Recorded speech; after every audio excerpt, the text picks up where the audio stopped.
Viewers, and welcome to yet another edition of our program House of Commons. Today's edition of a program, we will be looking at decentralization, which has been a lot of debate around Cameroon and the international frontier as far as the ongoing Anglophone crisis is concerned, with many stakeholders pointing fingers that effective decentralization, or decentralization as it was in 1996 Constitution, has not been fully implemented, and from 26 years on that the government need to relook into decentralization and readopt what we used to have as federation, which was in 1972, with much debate around. Some school of thought are of the opinion that it should be done in a confederation, while other school of thought are of the opinion that it should be done as an autonomous state within the Southern Cameroon territory. Regardless of which side of the aisle you stand, there is one thing that all these school of thought have in common: the interest of the common man. The common man interest is to have good education system, good legal system, good political system that will guarantee freedom of speech and expression,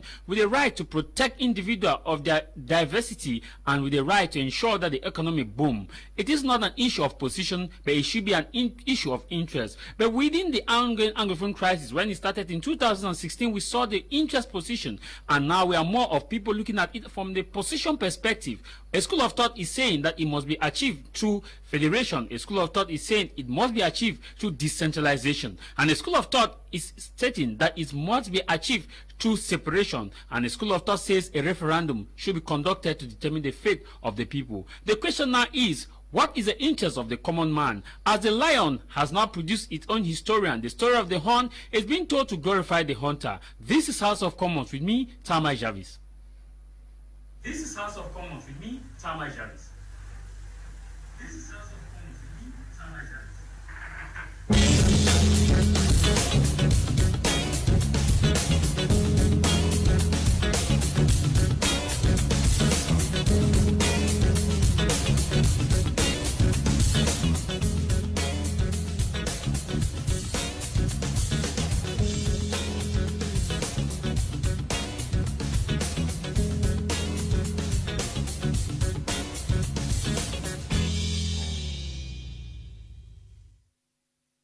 You're welcome back on to this edition of our program. Thank you for joining us on that break. Last week edition, we looked at common law in Cameroon. Where are we now? Where are we going to? And where are we coming from? On today's edition, we are looking at decentralization. I want us to have a look as to decentralization itself and see the ontology of decentralization. If you are against decentralization, it is but normal that you understand what it is rather than getting a connotation from the quarter perspective. Today's edition, we are joined by two experts as far as this is concerned, and those who master decentralization policies very well, and we will be asking them as to what they think about decentralization. Where are we now with decentralization? Where are we heading to? We shall also look at the place of special status in accelerated, or what has been rebranded as effective decentralization. And the other topic should be, we will also look at what the local community or the people can do to ensure that decentralization is achieved. That is if the people want decentralization. Today's edition, joining us here in the studio, and the next person will be joining us via Skype. We have Barrister Ashu Julius. Barrister Ashu Julius, you're welcome to the program. Thank you, Mr. Tajaris, for inviting me today. It's a pleasure being in studio once more after a very long time. And I'm here to talk about decentralization in order that the common man will better understand what it's all about and what is the intention of the legislator when this law was enacted. Thank you very much, Barrister. I don't know if Professor Ngole is there, because we will be having Professor Ngole too. Since we are still having some technical issues connecting with him in Yaoundé, we'll start with you, Barrister Ashu Julius. Barrister Ashu Julius, I understand that you've been in the scene from 1972 right up to date. I want us to look at first 1996. Why the federation was abolished why the federation was abolished, and now why decentralization came in 1996. We have to go down history line, or history lane. We understand that Cameroon has evolved a lot when it comes to the system of governance in the country. We go back to 1884, because if we don't go back to 1884, will never understand what it takes for us to understand what has happened in this country since before some of us were even born. We should understand that in 1884, this Africa that we are living, we so like, in which we live in, was partitioned by Europeans for their own personal, for their own for the benefit to their various countries, not to our benefit. This entity called Cameroon was some sort of clarified and determined by certain boundaries, organized by the Germans.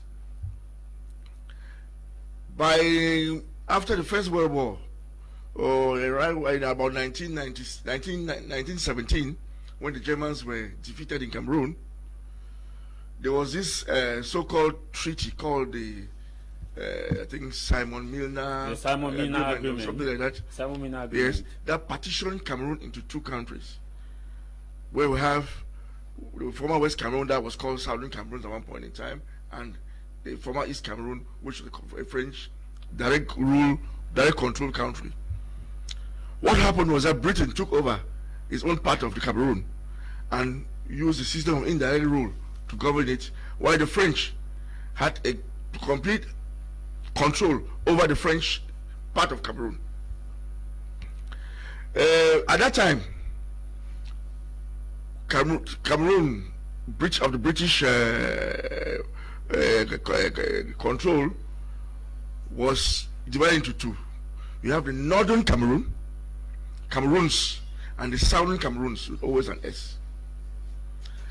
What happened with the southern Cameroons that we know best is the fact that we're some sort of a decentralized state, ruled by Britain through Nigeria. We were not part of Nigeria, we were not part of Britain, we were under the British control as an extension of their control over Nigeria. So we're some sort of a decentralized state. So this thing of decentralization to me is not new. At that time, Southern Cameroon had a government, and we had ministers that were sitting in the House of Assembly in Nigeria, but they were accountable only to the government in Cameroon, in any case. As the Eastern region? Yes, the Eastern region of Nigeria. So with time, there was this evolution whereby there was this clamor for independence, or for us to join our brothers east of the Bongo, that is the French Cameroon. So the United Nations, under the auspices of the British and the French, had to organize a plebiscite for Southern Cameroonians to determine Southern Cameroonians and Northern Cameroonians to determine where they belong. Southern Cameroonians, as it is stated in our documents, voted for joining former East Cameroon, joining French Cameroon. That is to get their independence by joining French Cameroon. The northern part of Cameroons decided in the plebiscite to join the Federation of Nigeria. So we were divided into two. One part went to Nigeria and one part went to French Cameroon. It may be funny, as everybody is saying, that how can you have independence by joining somebody? It seems to be a contradiction of terms, but that's what happened. We voted for it, and we accepted it at that time, and it went through. In 1961, some sort of a federal system was negotiated. This negotiation between East Cameroon and West Cameroon culminated in joining the both countries as making it as if two countries are coming to become one. The powers be at that time thought. Just a minute, Barrister. I'm sure Professor Ngole is connected. Good afternoon, Prof. Good afternoon, Jarvis. I've been trying to connect on Zoom and I'm unable to. Yes, Prof. We'll just get you live. Like that. I think. Are you getting us? I'm getting you. Yes. We have a senior barrister. Ashu is already here in the house. So we just started the program. I think that was 5 minutes ago. We understand the difficulties getting to you via Zoom.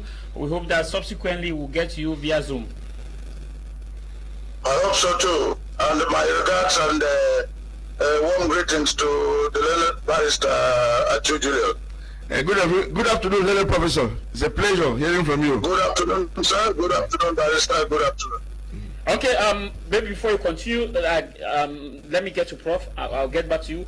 Prof, I started by asking the reason, where are we coming from with decentralization after we've seen that a lot of Cameroonians are used to, especially those from the English expedition, which you are, from the Southwest region and Northwest region, clamoring for a federation, while some are of the opinion that it should be an autonomous area of the British Southern Cameroons.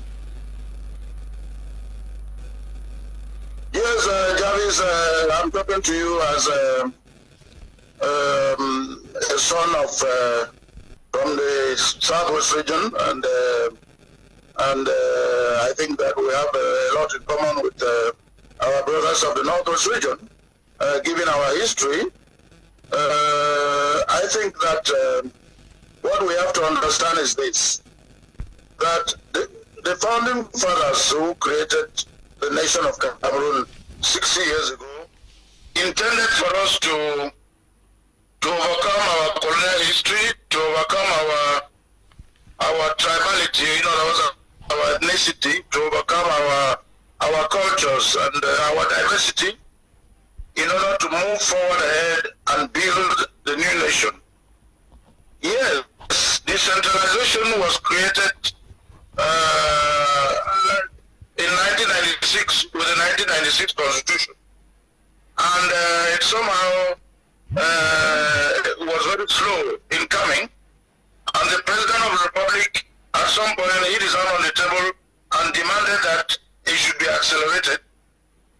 And when the major national dialogue was held a little over a year ago, one of the major recommendations was that yes, it had to be accelerated in line with the high instructions of the President. And so, following the major national dialogue, it was agreed as a major recommendation that the Northern and Southwest regions needed a special status in addition or within the framework of decentralization. And it is good when talking about decentralization to know that the decentralization that is a constitutional disposition is the law because it is in the Constitution. But also, the December 2020 law relative to regional and local authorities also makes decentralization in the North and Southwest. And this constitution, decentralization is also part of the law of Cameroon. Now, with that decentralization and with the fact that the President has instructed that it should be accelerated, you know that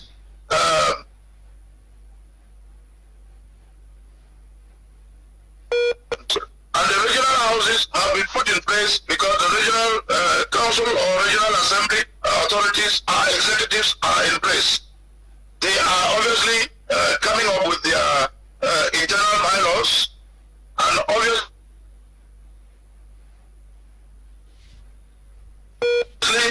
what we know is that the budget has been made, the authorities have been put in place, and I think their places of work, meaning their locales, have also been identified.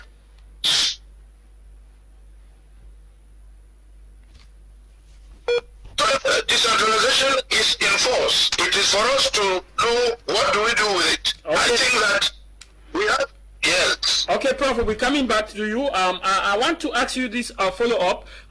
You talked about the issue of that it was instituted in 1996, which Senior Barrister Ashu also affirmed that, and that it was done in order to facilitate local development and local governance in such a way that the people will have full autonomy and authority over their own available resources. But there is a challenge here with a school of thought that states that from 1996 till now, it shows that it has failed because it was supposed to taken in full gear, and that's why they believe that federation should be the issue of the day. And secondly, you talked about the budget. Those from the regional council, it's been months after the elections took place, they are yet to have their first session.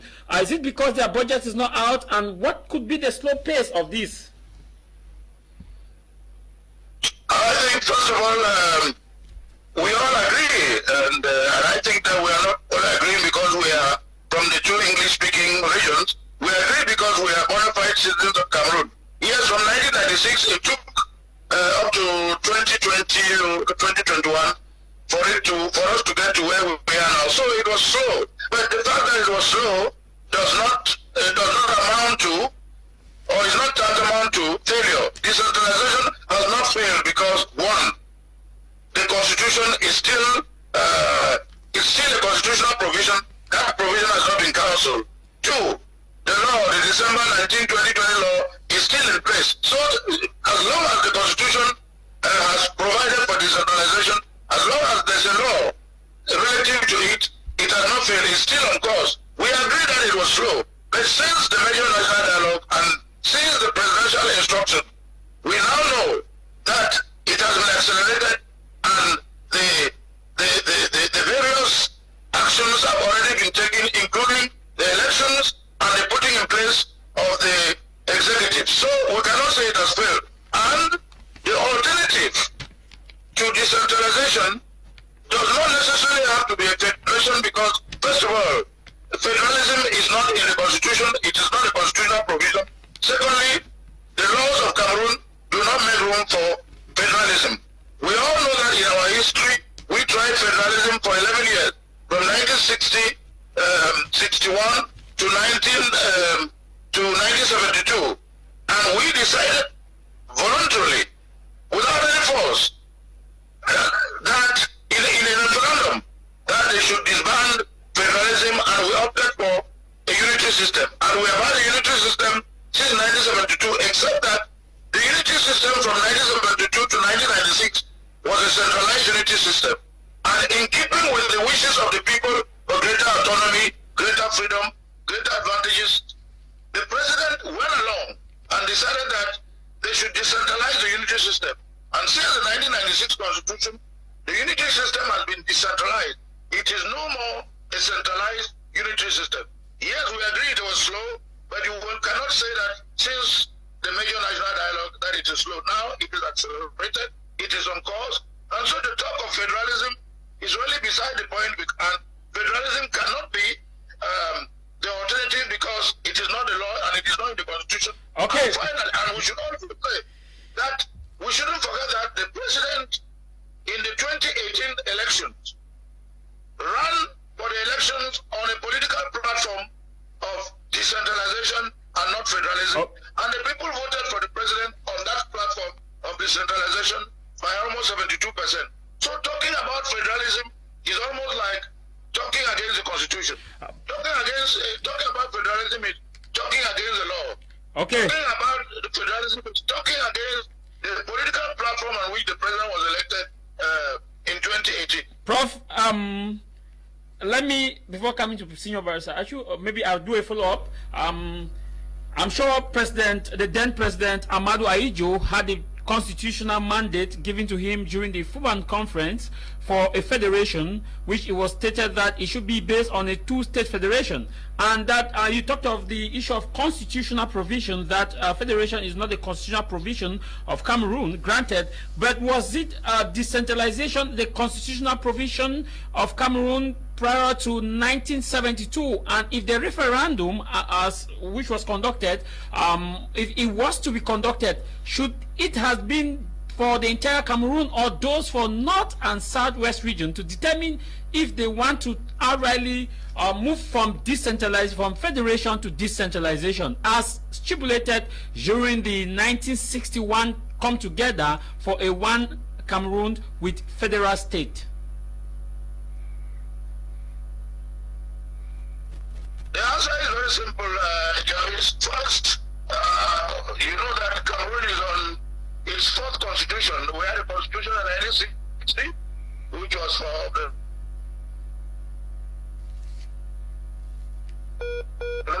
third constitution we had in 1972, and now we have the fourth constitution in 1996. That is the constitution we have now. Now, the federal constitution ended with the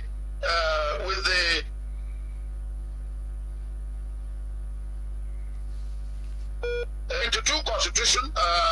The federal constitution was replaced with the unitary constitution, and the unitary constitution became also revised or reformed with the 1996 constitution that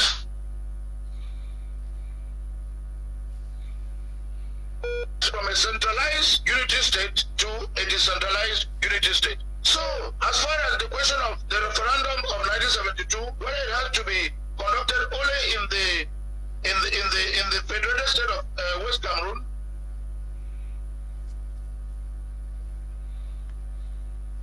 a national referendum. A referendum, when it is national, is not only conducted in one state, a federated state or one region. It was a national referendum. And so everybody had to take part in it. Was that constitutional or not? Of course it was constitutional.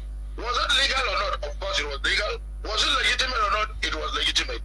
Therefore, what we are talking about now is what is provided for in the 1996 constitution, which is our first constitution that Cameroon has had. And in that constitution, it is decentralization that is provided for, and not federalism. Now, if people wish to go back to federalism, naturally to go back to federalism, you will have to change the constitution. And for you to change the constitution, of course, there are provisions in the constitution. You know, you either have to have another referendum, which is will be a national referendum, or Parliament has to meet, and a bill has to be passed for that sort of revision to take place. To change the constitution is quite clear. It's a democratic and republican exercise, and nobody is against what people want. But people should do it in a democratic and a republican manner. The worst thing that can happen is when people violate the constitution. Okay. The worst thing that can happen is when people violate the law. Prof, before we go back to Barrister Ashu, for some technical clarification, because he touched issue as far as the law is concerned, he is a legal mind. Let me ask you this, Prof. Indeed, and a brilliant one for that matter. Prof, let me ask you this. Do you still believe that it was two separate nations that came together with one vision of autonomy in one indivisible Cameroon? No, there was no two nations that came place. I mean, I'm very glad that you have by you on this platform a very learned and brilliant man of the law, Barrister Julius, that you knows very well by law. Because the 1961 plebiscite did not grant sovereign independence only to southern Cameroons. The question was, are you willing to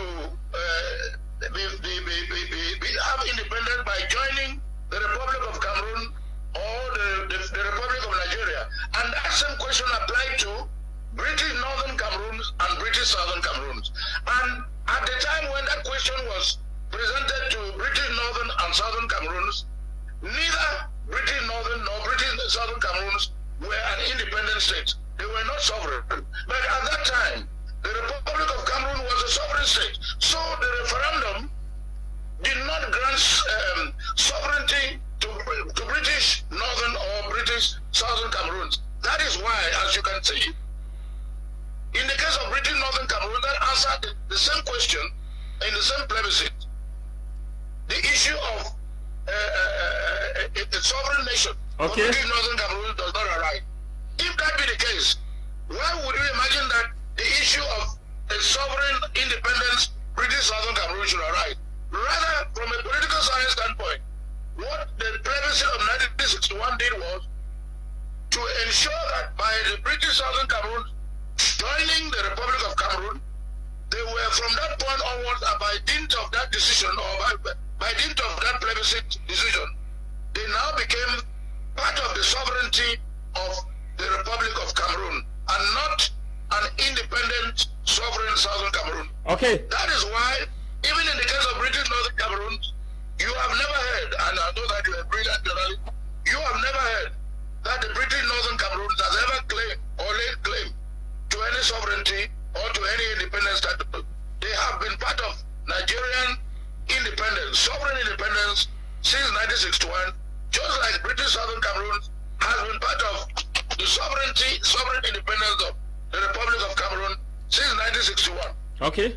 Prof, we'll be coming back to you. Let me come to Barrister Achu. Barrister Achu, you were explaining the historical perspective of Cameroon, and Prof has given the kind of constitutional provision as to why we cannot go back to federation. I want to come back, cue you in, and get an understanding.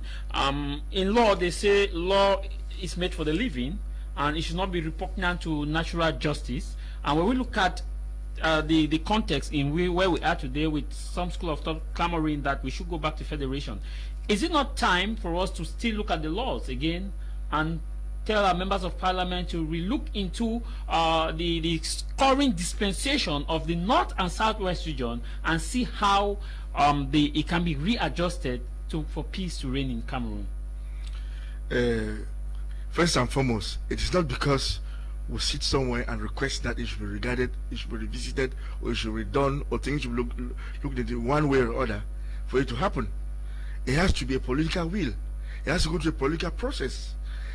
The person who wants to incarnate such a political ideology has to be capable of selling that ideology to the population after elections, for people to buy it and follow it. We can't just sit midway elections when somebody has run on a particular ticket, has run with a policy, a program, and you come and say, no, we should go back again and check whether they being that political process done anew. Please, we are supposed to understand that when once somebody has won an elections and he's there and has put his roadmap, we have to respect that roadmap till the day is no longer there. Because the new party comes in, needs that same backup from whoever for him to follow his own roadmap if he intends to win, or if he wins elections. But the way we are doing things in Cameroon is as if it's not my idea, and you don't follow my idea, I kill you, which is not correct. And this thing has come about because of this hatred that has been inculcated into our society these days. We hate each other.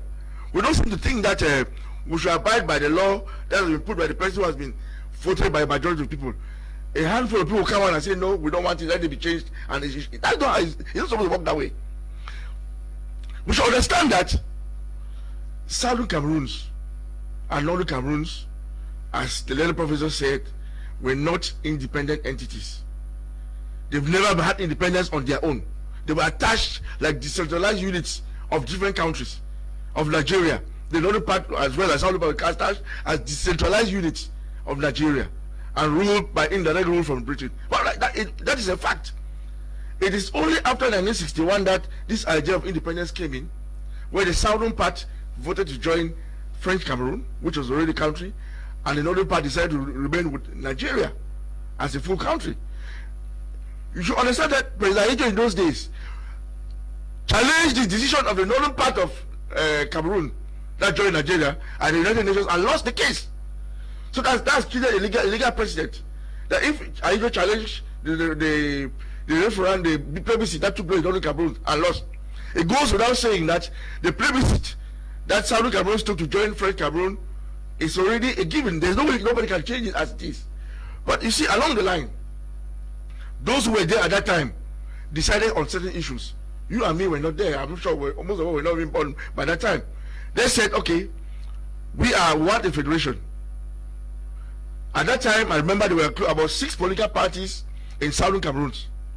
In 1966, they decided to dissolve all the political parties with the Ajo's Union Cameroonese to form one party, the Cameroon National Union, the CNU. But did Ajo have that mandate to do that? Because no, in 1966, in 1966, all the parties All the parties in Cameroon, the party west of the Mongol, there were about 6. But that area was described by the United Nations as the most deadly period in Cameroon's political history, because the press law too was changed to the 1881 French press law, which did not give freedom of speech and which did not give freedom of speech, and did not guarantee the ability of people to express their political will. You should understand that at that point in time, which became known as the Draconian press law. Yeah, I had an agenda, national unity. And at that time there was the Makiza War, so he had to rule the law to rule by exception in certain issues, and that's why the press law was suppressed, to give us extraordinary powers to take care of the war situation that was raging in the western region. And don't forget, I remember in those days there were lots of troops that used to leave Southern Cameroon to go to Bafoussam or Chang and the rest to fight the Makiza, and they used to bring heads of some of those Makizas and place at Bongo Square in Boya. I remember when I was a child, I used to see all of that. And if I didn't have those wing powers, you should have been capable of handling that war at that time. We are lucky that these days, today, President Biya doesn't have that same law that gives you those outreaching powers. But many will say to fight those who want to rule secession. Many will say, like when we had the freedom of mass communication and the freedom of reintroduction of multi-party politics in 1990, many will say that it was because of the wind of change that Cameroon was warned that if they don't embrace multi-party politics, they will not be given aid from European Union, they will not be given aid from the United Nations, they will not be given aid to from other international NGOs, and that Cameroons need to go back to its geopolitical and its history, in which is coming from a two entity with one agenda. Who asked them they had to go back? Who told them? You see, the will of the people is the will of the people, and in a democracy, majority carries the rule. A minority can never change the situation, except they resort to arms, as some of them are doing now. A minority cannot. If you have a majority, you don't need arms to change the situation. When the wind of change came, the majority of Cameroonians at that time wanted it to change, and it changed. But right now, is there a wind of change coming now? I will say no. I will say no. But you see, let's go back to in 1966. Why did our forefathers dissolve the political parties with President Ijo to form one? It's because there was this urge for national unity, and they preached the national unity until 1972. They dissolved the federal system of governance to become a unity system, as the learned professor said. Was that constitutional as far as the 1961 Fumban Conference Accord was concerned? Let me tell you something. The will of the people is the will of the people. In that you can sign all what convention that you want on earth. As a people at the same point in time, decide that we don't want this. You just have to bow to it. You can't change it. Okay. It's the will of the people. So the 1972 referendum, whether you like it or not, was the will of the people at that time. You and me were not. I never voted. So maybe you too. You never voted, but they decided that it should be we should have a united country. Okay. In 1996, because of the tripartite conference that took place, yeah, don't forget, yes, that 1996 constitution is a child of the tripartite conference, where a group of senior citizens sat and took certain decisions, and some of them were respected to the letter, and that gave birth to the 1996 constitution that changed Cameroon from a centralized unity state to a decentralized unity state, which we have today. But Senior Barrister, many will still be of the opinion that even if though the British were administering Cameroon, as you did indicate, that it was based on decentralization, many will still say that it was the indirect rule is federation, because it was introduced by Lord Lugard in 1922, which became applicable under the dual mandate of British Tropic Africa, that the individual, that the chiefs and the chiefs and local authorities to rule their people, but give supervision or what we call send their reports to hierarchy, and that under that the culture was respected, under that the language was respected, under that a lot of things were respected. But that in French Cameroon, which was direct rule, did not give room for those issues, and cultures were breaking down, and that's why we still have a clash of culture today. That is why this 1996 constitution came in to sort out these issues. You should understand that Section 62 of our constitution provides for a special status Yeah, we'll be coming to that. We'll be coming to that. So this special status has been granted to the Northwest and Southwest regions, so that whatever you talk about House of Chiefs, you talk about House of Representatives, or whatever, it's going to come back, so that there should be local governance and decentralized form of sorting out issues in the country. I'll be coming back to you. Professor Ngole, are you on standby? I'm still there. Okay, Prof. Let me come to you now. You have been a minister and you are on standby, and I'm following the you are a senior citizen who have lived some of these historical issues we are talking about. Why will the government decide that from 1996, when that is 6 years after the multi-party politics was introduced from 1990 to 1996, it took 6 years before we could move to decentralization, and it has taken 26 years for us to move to implementation. And how long will it take us for us to have the effective decentralization if we still have governors who runs the 10 regions of the country? We still have the independent consulators that report straight to the president of the republic and not under the regional council president. We still have the secretary general of these regional councillors appointed by the head of state. How autonomous are these structures going to be regarding the aspiration of the people? First of all, I followed very, very attentively the points that have been raised and the arguments that have been raised by the senior barrister Julius Achu, and I perfectly agree with the arguments as he has raised them. But it must be known that the fact that from 1990s, when the liberty laws came into being, until 1996, when the new constitution was adopted, does not mean that there was anything wrong. It just means that when the people's will begins to get manifest, the people from 1990s had felt that they were now free and that the political space was free. And you know, less than 2 years after the 1990 laws, you know, a tripartite meeting had to take place. I was a member of that tripartite meeting. In fact, I was a member of one of the 3 commissions that was that were constituted. Now, from the 1991 tripartite meeting, you know, there was a large or grand national debate over what sort of constitution Cameroon should have. Some people propose federal constitution, others wanted a different type of arrangements. But at the end of the day, after the grand national grand or large debate, it was agreed that the new constitution to provide for decentralization, and that is why from the 1990s until 1996, the new constitution came up with a constitutional provision for decentralization. We all agree, as I say, it took a long time before the thing took root. Prof, just a follow-up. Prof, just a follow-up to that, you raised an issue. In one of our sisters' program, we received Dr. Simon Munzo, who was, I think, a member of that tripartite. Alongside, he articulated that they had some Anglophones there, former Minister of Justice Benjamin Etue, alongside others whom they talked about the issue and they proposed that the Anglophones who were in that commission had proposed that it should be a federal system, but they were kind of shunned by their Francophone counterpart, who still were of the opinion that it should be more of decentralization. Is this still not an aspect of marginalization? No, that was not the case. It's good to put the record straight.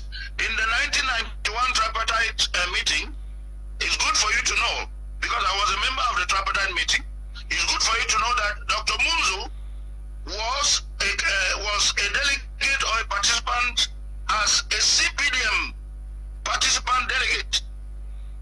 It's good that you know that. Yes, he said it. That the federal, it's good that you know that in 1991 tripartite talks, of which I was a member in the talks, Dr. Munzo equally was a member, but he was not a member as an independent personality. He was a member as a militant of the CPDM party. It's good that you know this. Yeah, he said and it. Therefore, and the federal constitution that was proposed later was proposed after Dr. Munzo left the CPDM party and joined the LRs and the others Anyangwe, in order for them to come up with a proposal of a federal constitution. But at the So, Prof, if I get you straight, he was a militant of the CPDM and he was a participant of the. What is that? if I get your facts straight, you are saying that Dr. Munzo, when he represented CPDM during the tripartite talk, at the tripartite talk, was a CPDM militant participant who proposed the decentralization and not federation, as the case is, as you are saying. No, at that time, yes, when the tripartite ended, because a constitutional drafting committee was set up to look into the question of constitutional revision. And in that constitutional tripartite committee that was set up, as you know, Professor Joseph Obona was eventually made president of that committee. And it is within the framework of that committee and during the large debate that Dr. Munzo moved from being a militant of the CPDM to joining the Elat and Anyangwes in order to propose a federal constitution. But at the tripartite meeting, he was a member of the CPDM. That's the one point I want to make. Okay, the second point I want to make is that now that the constitution was adopted in 1996 and it provided for decentralization, everybody agreed that the state now will be a decentralized unity state. Now you ask the question, how independent or how autonomous will decentralization be of the regions when you have governors and secretary generals? Yes. What I would like to say is this. The 1996 Constitution and the December 2020 law on decentralization does not or do not make the governors or the secretary generals regional bosses within the framework of decentralization. Within the framework of decentralization and in conformity with the law and the Constitution, the regional bosses within the framework of decentralization are the elected presidents of the regional assemblies of the regional council. And the governor's role within the regional framework is he plays the role of, or he wears the casket of the representative of the state. Framework of decentralization. He is the representative of the state. He is governor within the framework of what you call in political science or in public law, or constitutional law, deconcentration of the state. The governor is an administrative decentralization. According to the Constitution and the law, the governor's role is that of the representative council, but he takes part in the sessions or in the meetings of the regional councils or the regional assemblies. Prof. Now, as far as the secretary generals are concerned, don't forget that in every region there are two secretary generals. The secretary general is nothing but an administrative official within the framework of the region, different from the secretary general of the governor's office. Prof.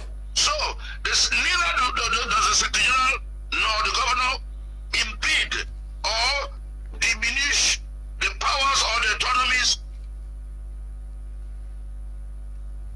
assemblies. They still have their powers intact. The Constitution gives them those powers and the December 2020 law gives them those powers. Prof, will you agree with this school of thought that yes, the fact that the governors were the ones who installed the regional presidents does mean that they have powers over the regional president? Secondly, will you also agree with those school of thought that the fact that the secretary generals are appointed by the presidential decree and not by the regional president or the regional assembly, it does still mean that the secretary general have the all-powerful effect as far as regional assembly is concerned? And we still agree with the fact that the independent consulators who are appointed by the head of state still within this periphery still reduces the power of the regional council. No, it doesn't. I mean, the answer to the three questions is no. First, within the framework of the Constitution and the December 2020 law on decentralization, the governor does not exercise executive powers. He doesn't have powers over the elected president of the regional council or regional assembly. That is first. And the secretary general being appointed by the president is within the same framework of the fact that we are in a unitary system, decentralized, but we also have a semi-presidential form of government. And the law provides that it is the president that appoints. And the president appointing the Secretary General does not make the Secretary General an equal or a factor that compromises the powers of the elected regional president. The same with the independent conciliator. The independent conciliator is a mechanism of mediation and reconciliation, okay, or conciliation.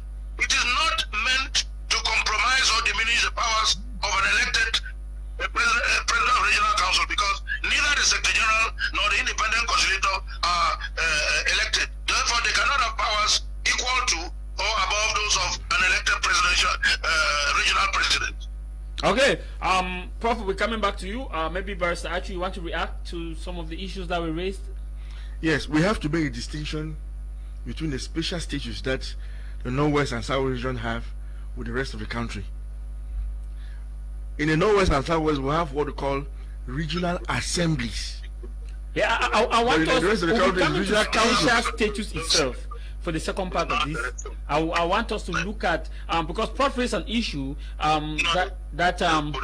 Prof raised an issue that when we look at decentralization, that it is within the framework of the Constitution, which he actually articulated. Then Prof has equally raised an issue when it comes to the fact that the conciliator, that the governor does not have the powers more than the regional regional president. But we don't see it seems to be the different practice on the field, because we see the governor with entourage. The governor still have is the commander-in-chief within the regions of the armed forces. The governor still have the all-powerful effect, and the governor was the one who installed these same persons. How then can we say that it is going to be autonomous? First of all, installing somebody doesn't make you the boss of that person. It's like in a village, the kingmakers make a chief. Does that mean the kingmakers are more than the chief? I would say no.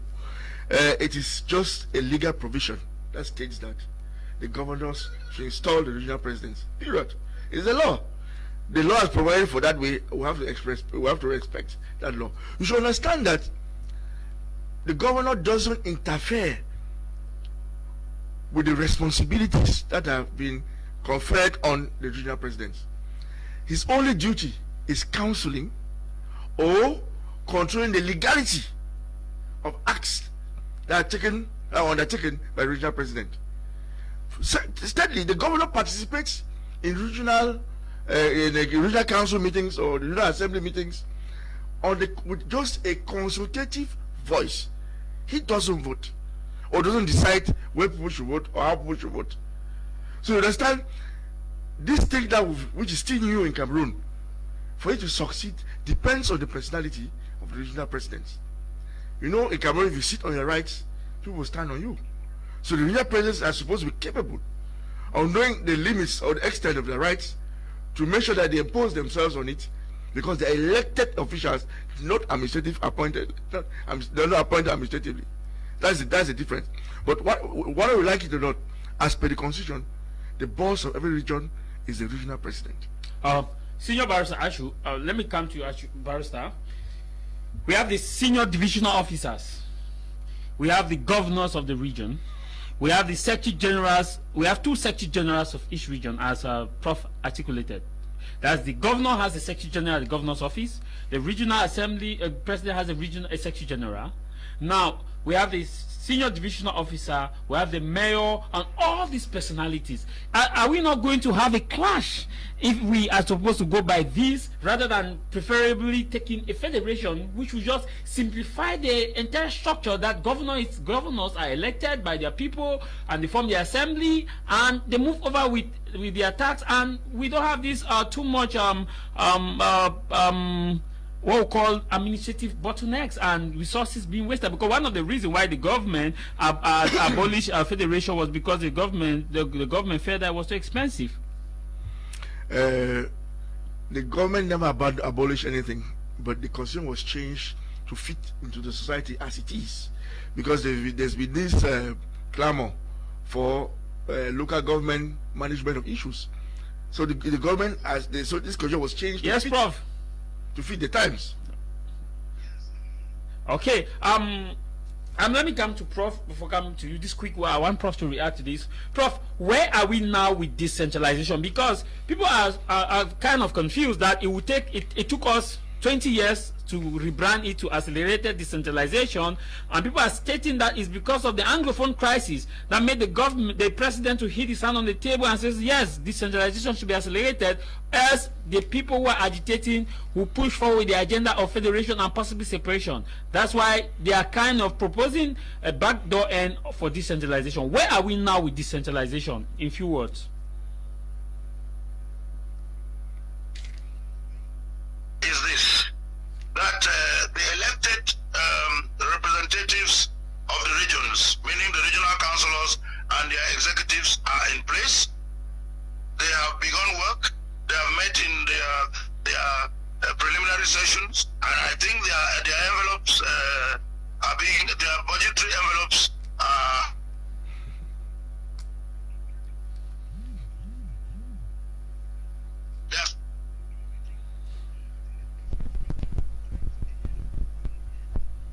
accordingly, and I think that they are in full powers. They have their full powers. What I would like to advise is that they should understand that the law is on their side. The law protects them. The Constitution protects them. And the president has given his word that he wants regional executives and regional council assemblies to succeed. So these regional councillors and regional executives should take the bull by the horns. They should know that they have powers given by the law and the Constitution, and they are supported by the president.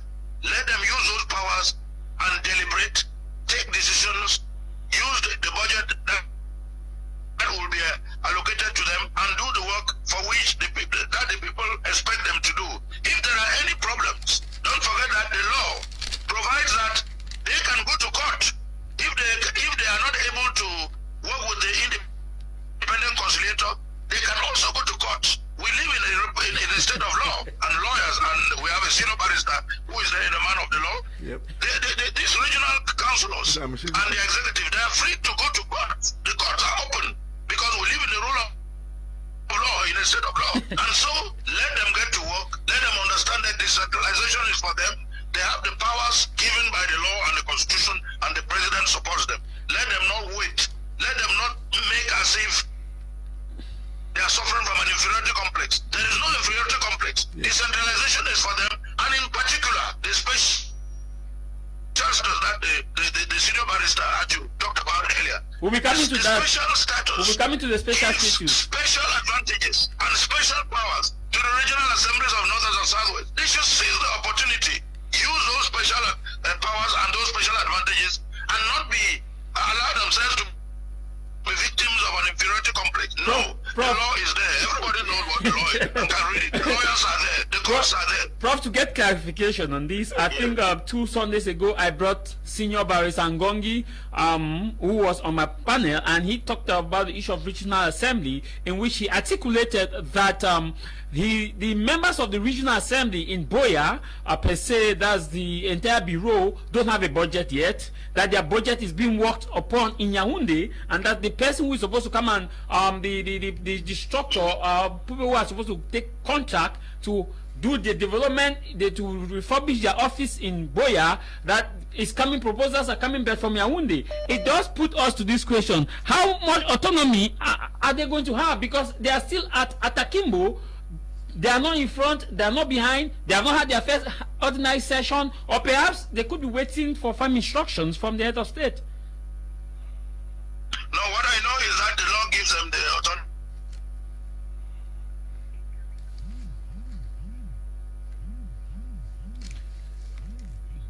Hello, Prof. We lost you. Maybe come again. It's working again. We lost you. Maybe come again. Pardon? Yes, come again. Yes, I'm okay. Yes.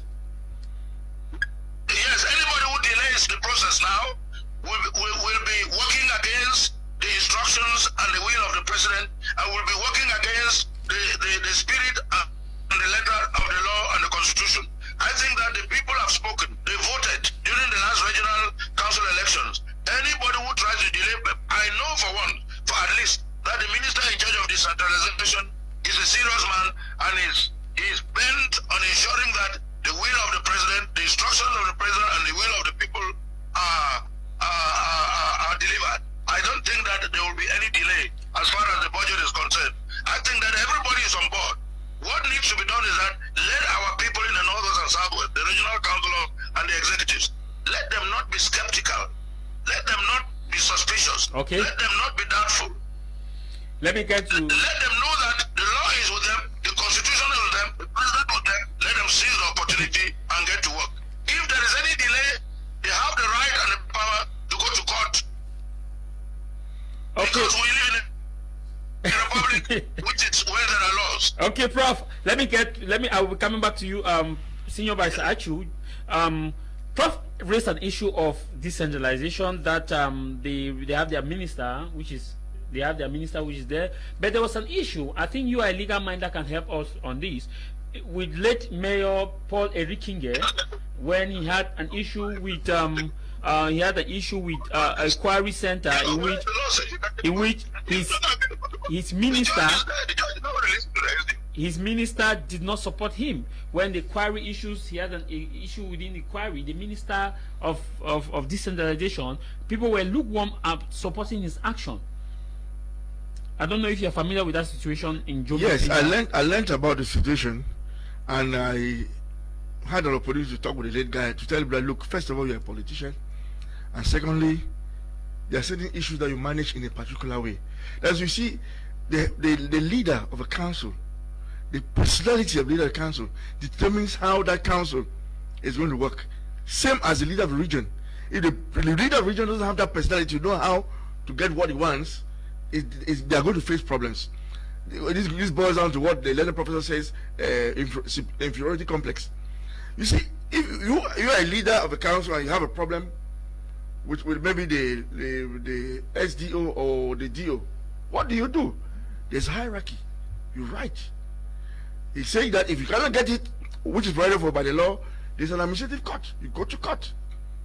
You don't come on public and start talking until I see talking will give you what you want. A similar situation also happened in Douala when a school, a municipal school, was closed down to be disinfected from COVID-19. But there was an order that came directly from, I think, a divisional officer that school should directly be open.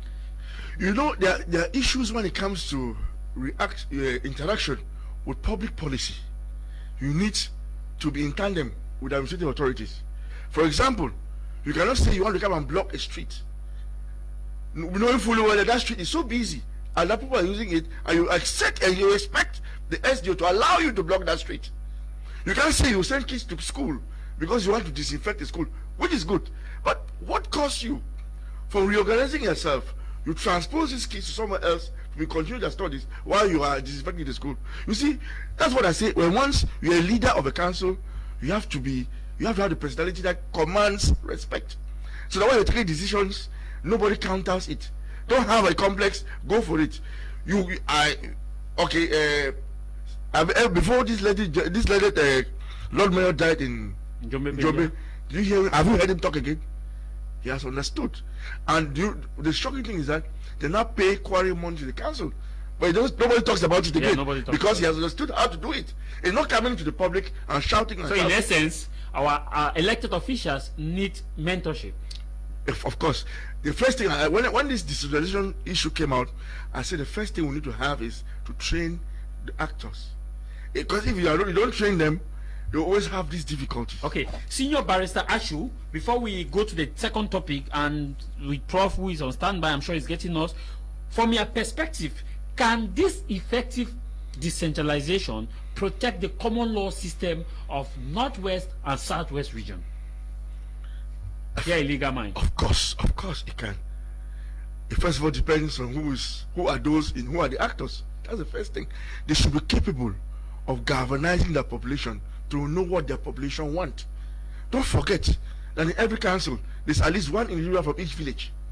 So it is possible to go around the village to know what people want, in order that by the time you are bringing up policies that will be voted in your council, the divisional council or at the regional council, there will be policies which will be easily accepted by the people. And once it is accepted by people, just understand that the administrative authorities will know, because they have plainclothes security to follow what's going on. They know what the people want at every point in time. And that's why you need to collaborate with them, so that by the time you're coming out with certain decisions, people are only in agreement and there will be no clash. The common law system is even what? It's just a system that we some sort of inherited from England and Nigeria. It is a system whereby we strongly believe that the law is more independent than in the civil law system.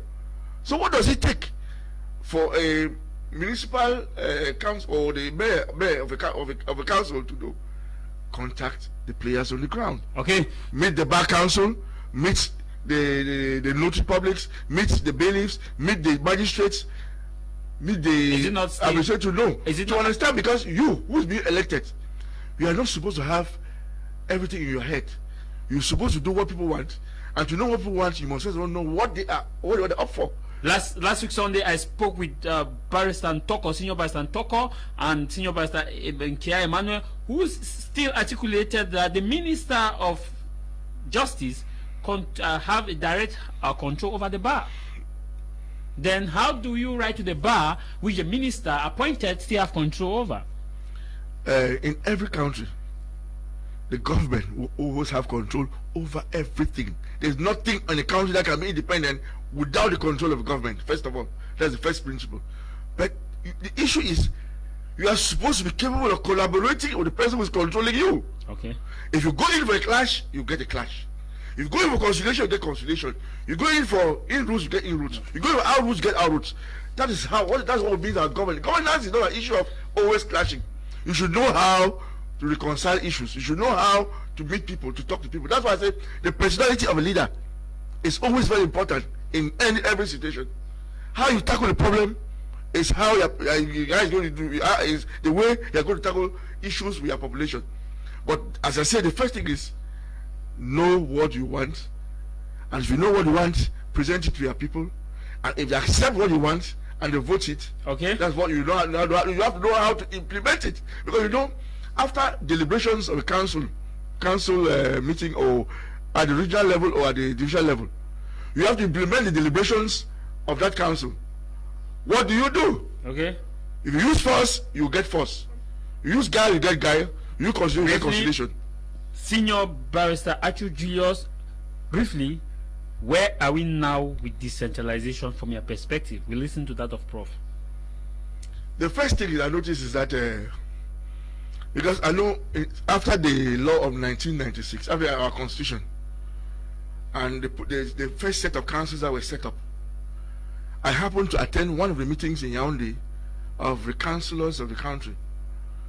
I realized one thing, because I know when it comes to decentralization, it is the affair of the mayors, of the regional council, or the regional councillors and the district councillors. It is the affair, and the houses of chiefs. But I realized at that meeting, the only people who were talking were civil servants. I look at the councillors, I said, "But this is your thing. Why is it that only civil servants are talking and you're not saying anything?" Because I came to understand that they didn't understand the purviews or the extent of the powers that they have. Okay, so you are so to slow down this implementation of that, they need to come out of their shares. Because the success of this thing depends on them.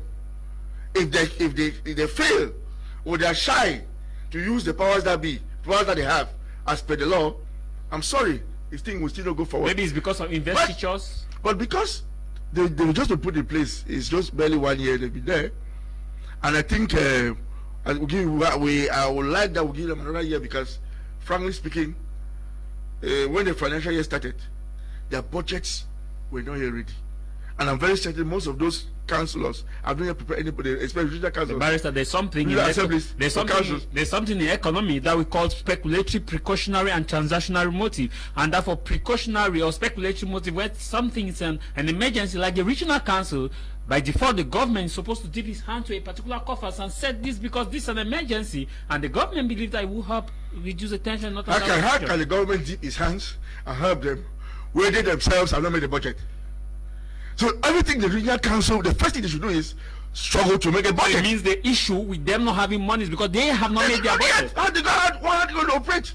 There's a first thing they're supposed to do: elaborate the budget, get accountants and especially in those things to build a budget for them, even a temporary budget, a provisional budget. While waiting, but I see this is surprising. But the man in Boya, I think from what Basangongi said, that they have drafted their budget, but they are waiting for their budget in Yaoundé. That is Yaoundé who is drafting their budget, and not the them budget has to around. be drafted and deliberated upon by the councillors and approved.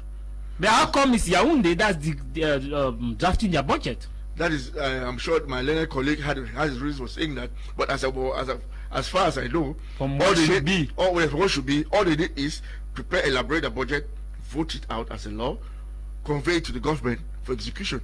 That is how it's supposed to look like. So whether you like it or not, and it goes to who takes the deliberations? It is the governor. So therefore, it's only for the governor who transmits it to the powers that be for it to include in the finance budget, in the budget of the country. Let's take this message. Prof, are you there? I'm following attentively. Okay, let me take some few messages. We have lots of messages. When you send us your message, please be Republican so that we read your message and give your message context. Good afternoon, Professor. Good afternoon, Barrister Achu. Please, can you explain to us why certain articles stipulated in the 1996 Constitution were never applied? I'm talking of the article relating to the declaration of asset. Secondly, why was the limitation of the term of office for the president changed? It's coming from Kunda Atta Julius in Limbe. I'm sure it's your namesake. I take that message again. Good afternoon, Professor Barrister Julius Achu. Please, can you explain to us why certain articles stipulated in the 1996 Constitution were never applied? I'm talking about the article relating to the declaration of asset. Secondly, why was the limitation of the term of office for president change? I believe, maybe I'll start with you, Professor Ngole. You talked about the issue of constitutional provision, but the constitutional provision had a limit of mandate and equally the declaration of asset. Yet we still have top-ranking government officials, elected officials, who are yet to declare the asset, to begin with the head of state and all the other members of the cabinet whom we have who are yet to declare the asset. Is it not stipulated in the 1996 Constitution? Yes, you've asked two questions. As to the question of the change of the terms of office, I think that it was as the result of a constitutional revision, which went through the normal constitutional procedures of a constitutional amendment, as you know. I think that was in the early 2000s, somewhere 2008, I can't remember, where it was revised for the term limits to be taken away. So it was purely constitutional, therefore legitimate and legal.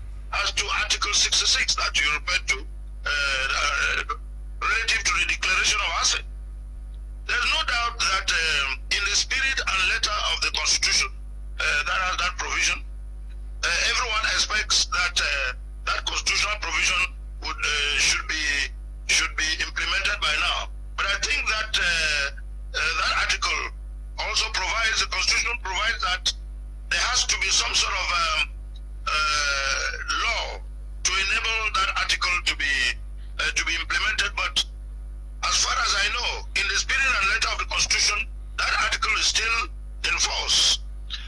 First of all, in reality, the state has created so many structures to ensure transparency, because that article really was put there in order to ensure transparency so that there will be more accountability.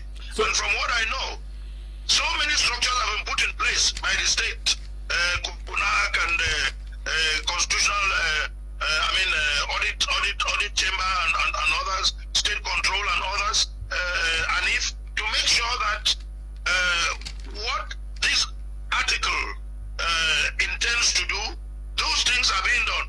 But it does not mean that the article has been cancelled. It's still there and it's still in force. So, Prof, if I get you correctly, it means that there's another article that's supposed to put in place for that to be respected, Article 66? I think it's called as a decree of application or something to make sure that how it will be implemented. But But we are 26 years gone. Will we need another national dialogue for that to be implemented? We are 26 years gone, and we are talking about decentralization, and still that decree has not been signed. And we have lots of cases of embezzlement, mismanagement of state funds, like the COVID fund that we have, bags of rice that disappeared, a lot of issues have been in place, and yet that decree is not being signed.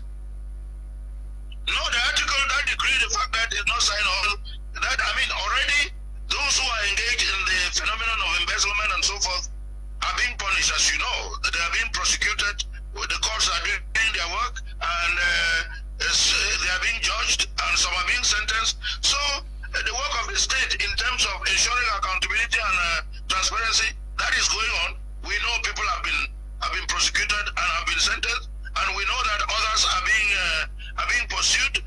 Therefore, there is no such thing as a violation. Okay. Nor is there any indication of an abandonment. I think that the spirit and letter of that article is on course, and the state is pursuing its action within the limits of transparency and accountability. Okay. But Senior Barrister Achu, you want to react on this? Yeah, I think concerning the second part of our topic. Concerning the extension of the presidential mandates or the extinction of the limitations, I think the professor has been very clear about that. But I would just like to add, when it comes to the issue of Article 66, that there's already a decree of application. But the fact is that in constitutional matters, if you feel that a part of the constitution is not being respected, it is for you to take it up to court. So I'll transfer the responsibility. So it means I can take the state to court? You can take anybody who has not declared his assets to court. So ask why. I'm sure, I'm very certain by the time many of those things will be happening in court, so many things will change. But the same law will tell you that there is still a decree that has not been given for the text of No, there is one already. I think it's in 2010 or so. Okay. I don't have it, but there's one already. There's a decree of so it means already. I can get up now as a citizen. I want our viewers to understand this. And challenge an official. Now, how can you accept the personal responsibility without declaring? It means all the mayors can be taken to court. Of course. It is your right. It is enshrined in the constitution. You have the right to do it. Don't always think these are things Cameroonians don't know. That's why we are here today. Don't always think that some other person will do it for you. We should stop having inferiority complexes when it comes to our laws. It has to be applied and implemented to the letter. Okay, we will dive straight to our second topic, which will be very brief because we start a bit 15 minutes late. Our second topic shall be the space, where is the place of special status in effective decentralization? Where is the place of special status? We are zooming into Northwest and Southwest region. A lot of messages have been sent. Those of you with your messages, be rest assured that we will look into. And those who send Republican messages, it shall be read. We'll be right back.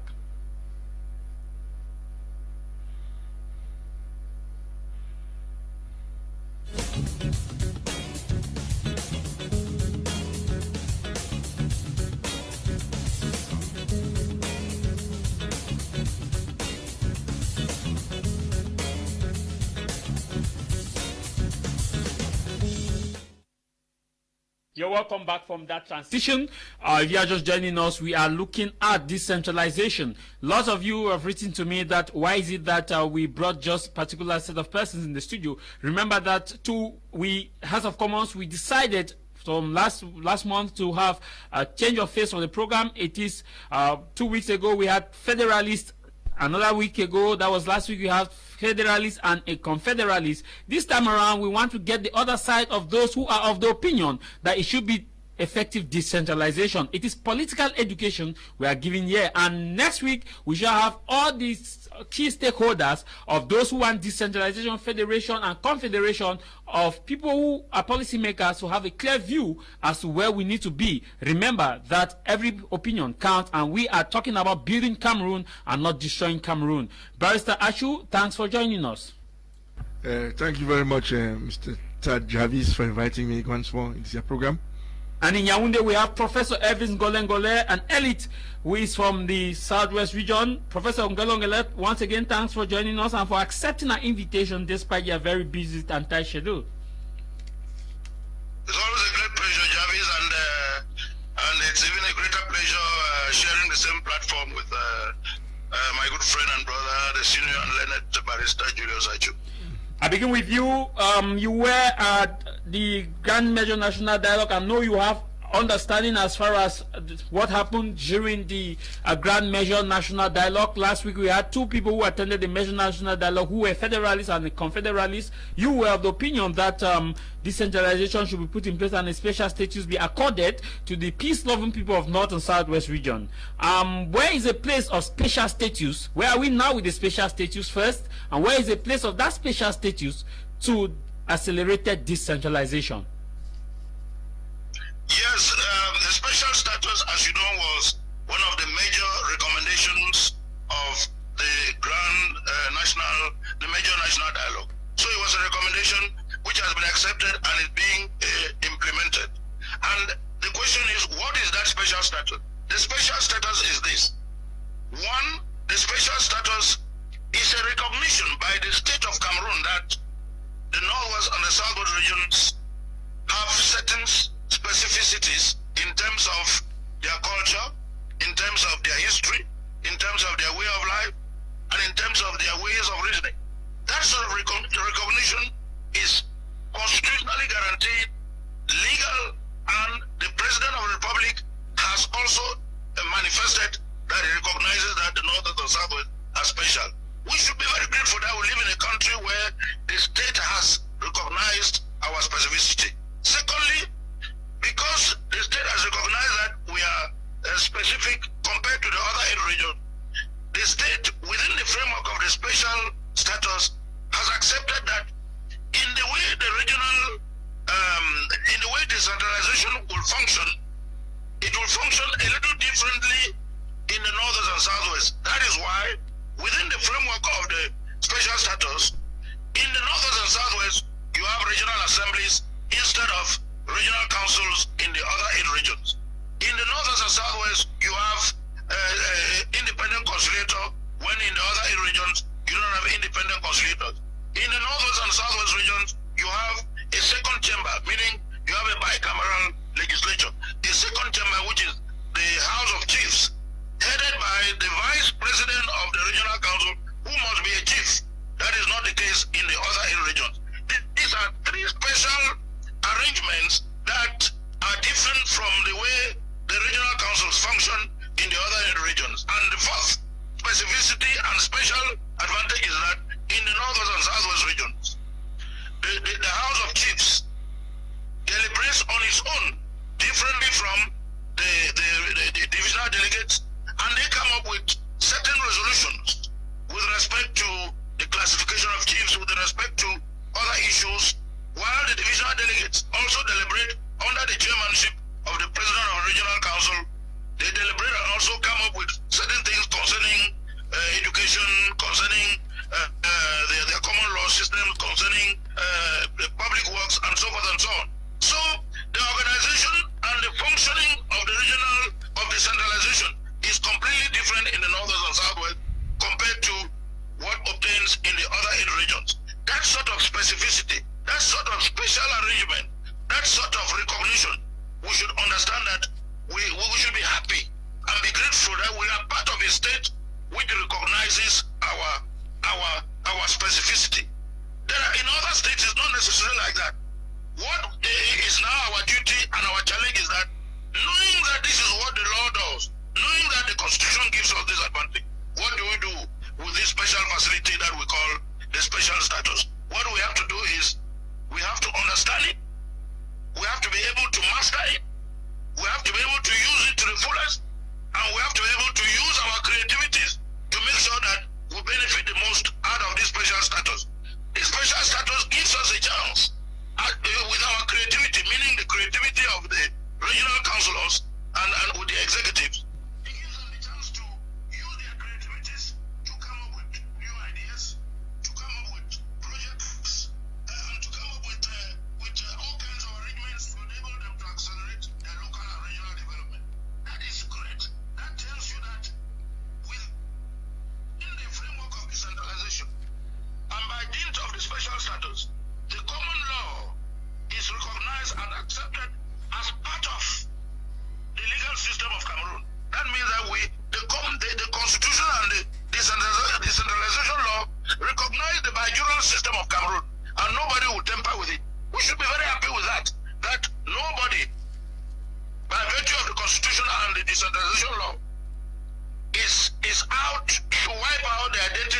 or the specificity of the northern and southwest. Okay. It is for us to be able to recognize and use it using our creativity and so forth and so on. Barrister, okay, thank you very much, Prof. Barrister Achu Julius, you have looked at the special status very well. I'm sure that there are some legal provisions as far as the special status is concerned as to who is where and who is not where.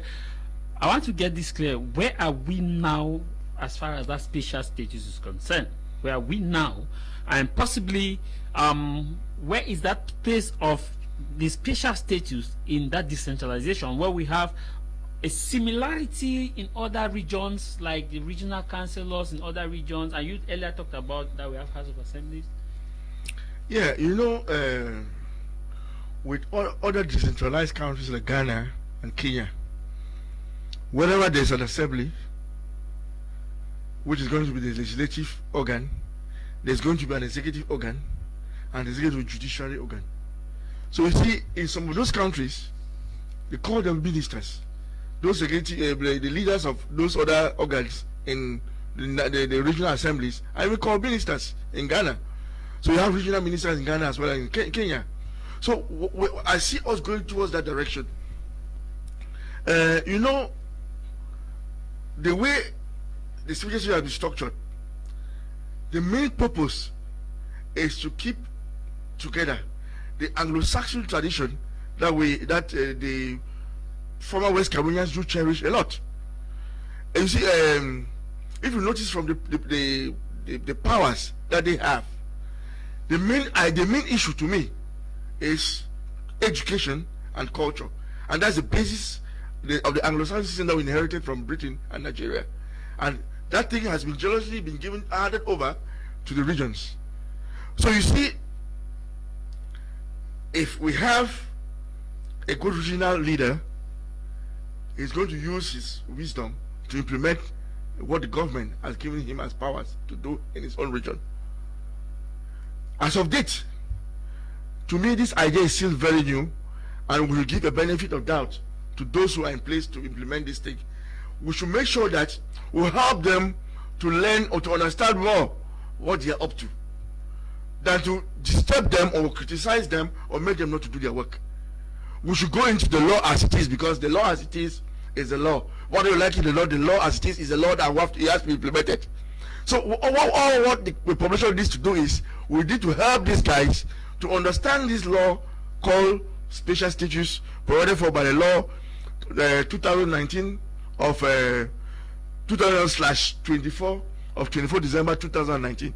We have to help the councillors and the executive and their executives to understand what it takes for this law to be applicable in their various regions. Because today, most of them are still very new, and I can bet you most of them are not constitutional scholars or legal minds to be capable of getting a law, dissecting it to understand the intention of the legislator and whatever. So they need help.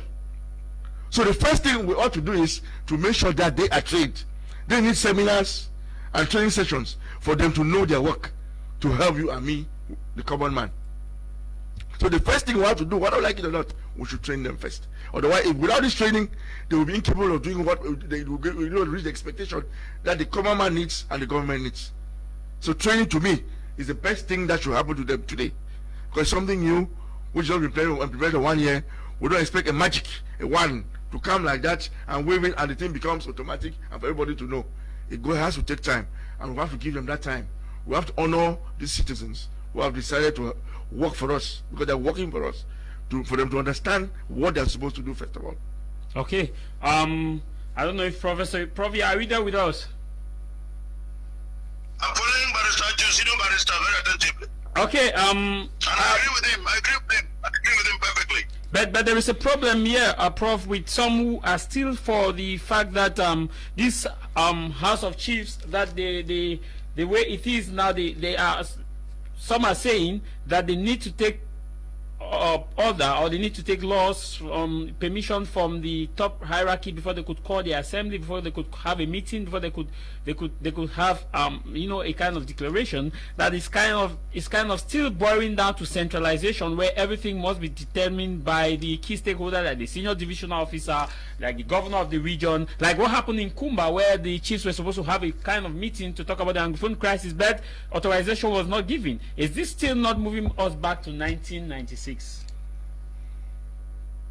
We have to, as the barrister Shu just said earlier, we have to understand that we live in a state where the rule of law exists. We have to obey the law as it is. If the law says that you have to obtain permission to have a meeting, that is not centralization. That is just what the law says. You simply, when you are given regional autonomy or regional powers, it does not make you a breed apart, or it does not make you sovereign from the power from state power. You still have to obey state law. The laws of the state apply even to you. So having permission is not an issue of centralization. It's just respect for the law. And I think that the best thing for regional authorities and regional plenipotentiaries such as councillors and the executives, they have to understand that the relationship between the national state, meaning with regard to state power and regional power, should not be one of suspicion or misunderstanding or false, because at the end of the day, they have to know that the state power is supreme and regional power is peripheral, and that in that relationship you must always collaborate, you must always find ways to work together, because you are not equal. So, but it's not an issue of centralization. It just simply means that for the regional house to operate, meaning the regional assembly in the northwest or in the southwest, yes, there are two chambers, but there's only one regional house. Naturally speaking, if the chiefs want to meet, they don't have to take permission from Yaoundé, no, because the centralization permits them to operate within. But it happened in Kumba. It happened in Kumba when they were supposed to meet to talk about maybe the Anglophone crisis. It was like they needed permission, and so the meeting was cancelled. So are you by sure telling us that maybe the administration are exercising their powers where they should not be exercising it, and this is now telling the same person who are in the advocating for the separation that you see we are telling you that federation or decentralization is not going to work, and these guys are still back with what they were saying in 1990. Yeah, that's what I'm saying, that it doesn't mean that the permission they asked for, they didn't have the permission from Yaoundé, because Yaoundé totally agrees with the spirit and letter of the law on decentralization and the constitution. Okay. Now, if there is an authority in Ikumba or Obuya who did not give them the permission, it's not the fault of Yaoundé. What they should do is that the law on decentralization and even the constitution allows them, as Barrister you said earlier, hey, if they are not satisfied with a request for them to hold a meeting, whether they made a request to the administrative authority or to whom, they are free to ask the judge to go to court and ask the judge that, but they made a request and they don't see why they have not even gotten a reply. And if they cannot go to court, that is why the independent conciliator is there.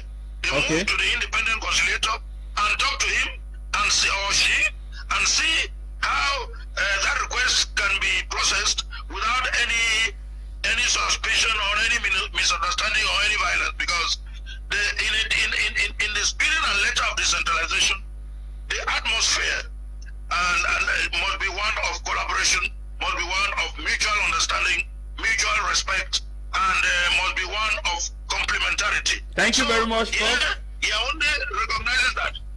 Thank you, Prof. Time is not on our side. Before we call it a wrap, Prof, I want us to get your position now. Where do you stand as far as resolving Anglophone crisis concerned? Federation, confederation, referendum, or decentralization? Do you still believe that you stand on decentralization? Because it is a law. I mean, I'm a law-abiding citizen. I stand for what the law says and what the Constitution says. And what the law says and what the Constitution says is decentralization. Okay. And also, I stand for that because I supported the platform of the president when he was elected in 2018, and I was part of those who campaigned and elected for him. Now, does that mean that in the process of Republican dialogue that we are not going to evolve? That's a different story. Okay. Dialogue is Republican, Thank you, Prof. And within the framework of dialogue, I think that anything can happen, and we are open to dialogue because the president himself is open to dialogue and he is for dialogue. Senior Barrister Achu, where do you stand? Because we are out of time. I share in total the point of view of the learned professor, and I thank him for that position because that is where I belong. I follow what he's saying. I'm in for decentralization, and I'm in for the position of the law, and I'm in for dialogue too if it's necessary. Okay, Prof, your last word before we take leave of you. I pray that our brothers and sisters of the Northwest and Southwest region, especially our young boys and girls, whom I hold on to dearly, they should know that violence does not pay, the violation of the law does not pay. In a republic and in a democracy, you must respect the law and you must be open to dialogue, and don't kill somebody or do not insult somebody simply because you don't agree with them. At the end of the day, we are brothers and sisters. We have to work together because we have a common future to build together, and I think if we can only have mutual understanding, mutual respect and mutual recognition and respect for the laws, I think that we'll be doing fine. The future is bright for everybody. Thank you. That's why I say anyone who is in the bush should come out. Anyone who is in the bush should come out. You don't need to be in the bush. Come out, we'll talk. We are brothers and sisters, and we can work together towards a better future. Thank you very much, Prof. Thank you, Senior Barrister. Actually, last word briefly before we go. Yes, I want to say that in this country, all of us belong to this country. It is our common property. There's nobody who can say this property belongs to him more than the other. I side with the professor to tell those who are in the bushes to say, look, please, does that mean that the day that they come to power, me who's an addict to decentralization, should I take up arms to fight them because they are ill for federalism or whatever they want to talk about? That is not the way out. The way out is come to the country, create your political parties, sell your ideology to the population, let the population be the one to decide, and that is democracy.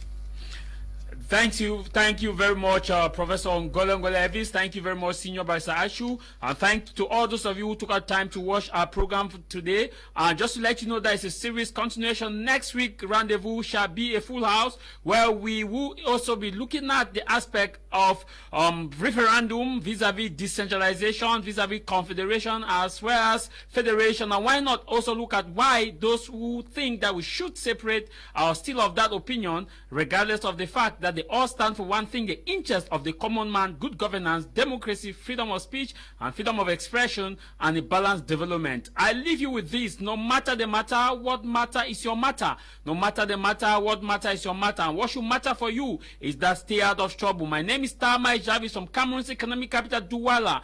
Thank you, John Bange. Our YouTube channel is My Media, BT Media Group. You will have this program on our YouTube channel and on our Facebook page. Bye-bye and au revoir.